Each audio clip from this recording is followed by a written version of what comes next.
A mixer has more things connected to it than any other device in the sound system.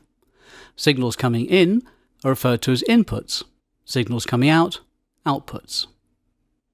This is a standalone mixer, which you connect to an amplifier and loudspeakers.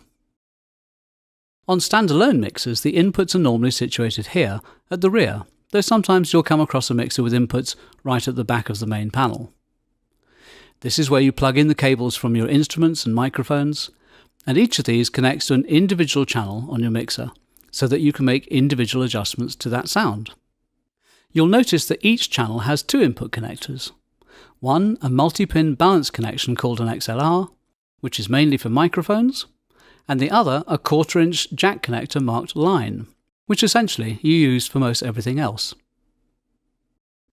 Mixers are used to process sound, and sometimes this involves the use of special audio effects. Although some mixers may come with an effects processor built in, you may also want to use a dedicated effects processor. And these are also plugged in at the back. There are two methods of connecting effects units to a mixer. The first is into an individual channel via a two-way connection called an insert point. This you would use for a device that's designed to be used just on one sound or one channel at a time, like a compressor or limiter. The second is into a circuit called an auxiliary bus, which then lets any channel make use of the effect.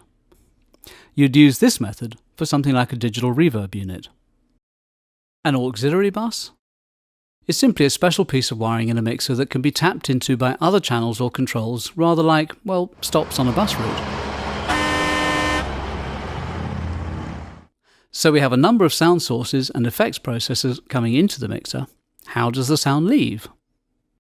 All mixers will have at least one set of outputs that carry the unified or mixed signals out to your main amplification system.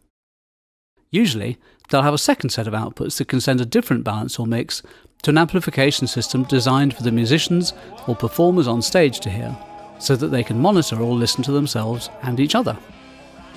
This is called a monitor system, and that mix will come out of its own set of outputs at the back. Completing our front panel overview, the other knobs and faders, aside from those that run along the channel strip, relate to the effects and monitoring and the group functions. This area of the mixer is referred to as the master section, as it has all of the output controls.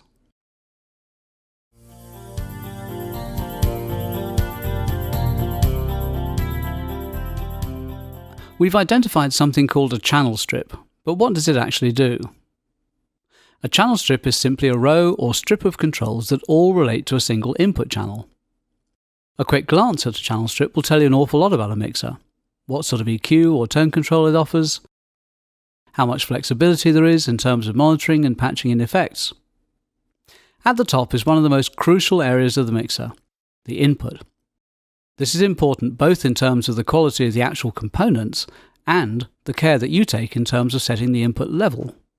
This is the point at which your sound source enters the mixer, and the strength of this signal is governed by the gain control, sometimes referred to as a trim pot. This regulates the strength of input signal. On some mixers you may also find a pad switch for instant attenuation. Sometimes you might even find a pad switch and a trim pot. Learning to set these controls properly is really important. If a sound gets off on the wrong foot, so to speak, it's almost impossible to correct the problem later on. Whoever coined the phrase "fix it in the mix" certainly didn't mix live sound. First, you need to make sure that the sound source is coming into the mixer at a level that will give you as much clean, i.e. undistorted, signal as possible. Ideally, you want to end up with all your sound sources at the same strength of signal. You'll need to make adjustments at this stage because different devices output sound at different levels. Microphones, for instance, output low-level signals and so need greater initial amplification here. Electronic keyboards, effects units or CD players produce more initial signal, so they don't require as much amplification. The reason setting input gain is so important is that if you don't get enough signal into the mixer, the signal won't be strong enough, and attempts to increase the output volume will add noise and hiss. Bad news, to be sure. But worse, if you have too much signal coming in, your sound is going to be distorted. If a sound is distorted at the input stage, you'll never be able to undistort it. It's like trying to carry an overflowing bucket of water. It'll never work. You need to take some water out, then you can carry it. These initial decisions are crucial to what is referred to as your gain structure, basically keeping your mixer and mix as free from either distortion or extraneous noise as possible. Good gain structure is essential if you want your mix to sound clean and punchy, and that's where these next controls come into play. EQ is short for equalization, and all mixers offer some form of control, be it a simple high, mid or low, boost or cut like the tone controls on a basic home stereo, or a sophisticated system where particular frequencies in a sound can be isolated and adjusted. And here's another one, aux. The prime duty of a mixer is to combine multiple sound sources into one unified signal going out into the main speakers. That's not all they do though. Most mixers provide auxes, or auxiliary signal buses, that tackle additional requirements such as being able to add effects to a particular sound and being able to deliver a mix for monitors on stage. Both such capabilities are handled by auxiliary buses and controls, normally referred to by their abbreviated name of aux. When you see an aux rotary control on a channel strip, it's really just another level control, adjusting the amount of signal from that channel to that particular aux bus. Aux buses come in two varieties, namely pre-fader or post-fader. Sometimes they can be switched, as indeed they can here. If the aux bus is pre-fader, this means that your sound is being sent to the aux buses before it comes under the control of its main channel fade. Pre meaning previous or before. What does that mean though? Well, it means that adjusting the main channel fader will not disturb the amount of signal going to the aux bus. And that's important because you don't want, say, a monitor mix to change just because a particular sound has been increased or decreased in the main mix. Sounds reasonable, doesn't it? So why on earth would we need a post-fader setting then? Think about effects. Say you set up a nice effect on a voice, some slapback echo or reverb. Now, if you want to adjust the overall level of that vocal, you'll also want to adjust what gets sent to the effects device. So if this aux is post-fader, post meaning after the fader, then the two will always go hand in hand, just as you wanted. Moving down, pan is another abbreviated term, short for panorama. Just as it sounds, the pan control can send a particular input to the far left, far right, or dead center. While we're on the subject of panning, it's best not to pan signals full left or full right. In a live sound setting, very few people in the audience will be hearing both left and right speakers equally.